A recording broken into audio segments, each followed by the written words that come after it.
تبارك الذي بيده الملك وهو على كل شيء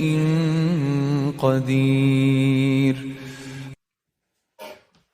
اللہ کے نبی صلی اللہ علیہ وآلہ وسلم کی شفاعت پر ہر مسلمان کا ایمان ہے، اور ہمارے پیارے نبی صلی اللہ علیہ وآلہ وسلم خود فرما رہے ہیں کہ 5 ایسے لوگ ہیں جن پر میری شفاعت نہیں ہوگی۔ اللہ تعالی ہمیں ان 5 لوگوں میں شامل نہ کرے۔ میں ان تمام کا ذکر تو نہیں کر سکتا، لیکن ان میں سے ایک کا ذکر ضرور کروں گا جس کے بارے میں اللہ کے نبی صلی اللہ علیہ وآلہ وسلم نے فرمایا کہ اس انسان کے بارے میں میری شفاعت نہیں ہوگی۔ اللہ تعالی ہمیں ان تمام چیزوں سے بچائے جو ہمیں اللہ کے نبی صلی اللہ علیہ وآلہ وسلم کی شفاعت سے محروم کر دے۔ آج کل ہم سب لوگ سوشل میڈیا سے جڑے ہوئے ہیں، چاہے وہ فیس بک ہو، واٹس ایپ ہو، انسٹاگرام ہو، ٹک ٹاک ہو یا یوٹیوب ہو۔ ہم اپنی ڈیلی روٹین کی چیزوں کو اس پہ شیئر کرتے ہیں۔ میں آپ کو شیئر کرنے سے منع نہیں کر رہا، لیکن اگر آپ کچھ ایسا شیئر کرتے ہیں جس کی اجازت اللہ کے قرآن میں نہیں ہے اور نبی صلی اللہ علیہ وآلہ وسلم کی سنہ میں نہیں ہے، تو یقین کیجئے وہ چیز ہمیں جہنم میں لے جانے کے لیے کافی ہے۔ ہم لوگ اگر آج نظر دورائیں تو ہمارے کئی میچورڈ لوگ اور کہیں ینگ جنریشن، بچے بچیاں ایسا مواد، ایسی پوسٹ شیئر کر دیتے ہیں جو یقیناً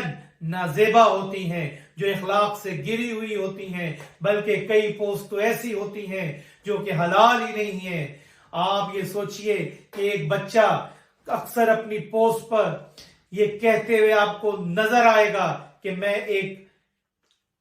پارٹی میں بیٹھا ہوا ہوں، اس کے ہاتھ میں ایک بوتل ہوتی ہے اور وہ اپنے دوستوں کے ساتھ اس الکوہل کی بوتل کو پی رہا ہوتا ہے اور شیئر کر رہا ہوتا ہے، اور اپنے اس گناہ پر نادم نہیں ہوتا بلکہ فخر کر رہا ہوتا ہے اور لوگوں کو شیئر کر کے بتا رہا ہوتا ہے کہ میں ایک اچھا کام کر رہا ہوں۔ اسی طرح ہمارے بچے بچیاں پوسٹ شیئر کرتے ہیں جس کے اندر وہ یہ کہتے ہیں کہ یہ میرا بوائے فرینڈ ہے، یہ میری گرل فرینڈ ہے، اور اسی طرح کی کئی بہت سی ایسی پوسٹ ہوتی ہیں جن کو اسلام کے اندر سختی سے منع کیا گیا ہے۔ کئی بچے اور بچیاں بلکہ بڑے سگریٹ پیتے ہوئے، کش لگاتے ہوئے، دھواں بال پھینکتے ہوئے آپ کو اپنی پوسٹ شیئر کرتے ہوئے نظر آئیں گے۔ آپ خود سوچئے ایسی پوسٹ شیئر کرنے سے آپ کتنے لوگوں کی وٹنس بنا رہے ہیں، گواہیاں بنا رہے ہیں۔ اگر آپ کی موت ہو جائے، سڈن ڈیتھ ہو جائے اور لوگ آپ کو گریو یارڈ میں لے کے جا کے بری کر دیں، دفنا دیں، تو یہ تمام گناہ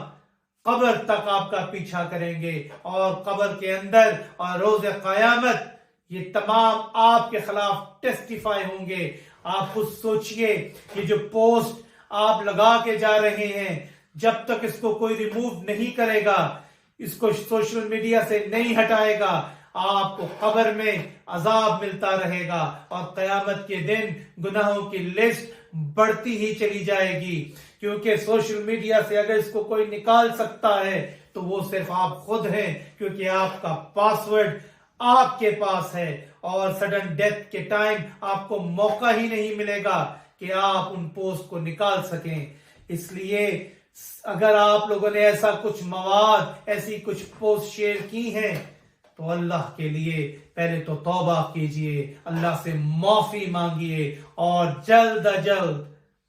ان تمام پوسٹ کو اپنے سوشل میڈیا اکاؤنٹ سے نکال دیں، تاکہ آپ دنیا میں بھی سکون حاصل کر سکیں، آپ کو وہ پیس حاصل ہو کہ اب آپ کے سوشل میڈیا اکاؤنٹ سے کوئی بندہ ڈیویٹ نہیں ہو رہا۔ کیونکہ اگر یہ سوشل میڈیا سے نہ نکلی تو دیکھنے والا ہر بندہ جو قیامت تک آپ کی پوسٹ کو دیکھے گا، وہ روز قیامت اللہ کے سامنے گواہی دے گا، اور اتنے لوگوں کی گواہیوں کو آپ برداشت نہیں کر سکیں گے۔ تو خدارا اپنے آپ کو آج ہی سنبھال لیجئے، اور اپنے سوشل میڈیا اکاؤنٹس کو ان تمام گناہوں کی چیزوں سے پاک کیجئے. آپ سوشل میڈیا یوز کیجئے لیکن صحیح اور طیب چیزوں کے لیے یوز کیجئے. بے انتہا چیزیں ہیں جو آپ شیئر کر سکتے ہیں، لوگوں کی فلاح بہبود کے لیے کر سکتے ہیں. یہ آپ کے اوپر منحصر ہے کہ آپ سوشل میڈیا کو پازیٹیو لیتے ہیں یا نیگیٹو لیتے ہیں، کیونکہ آپ کا شیئر کیا ہوا ایک ورڈ آپ کے لیے تباہی بن سکتا ہے یا آپ کے لیے راحت بن سکتا ہے.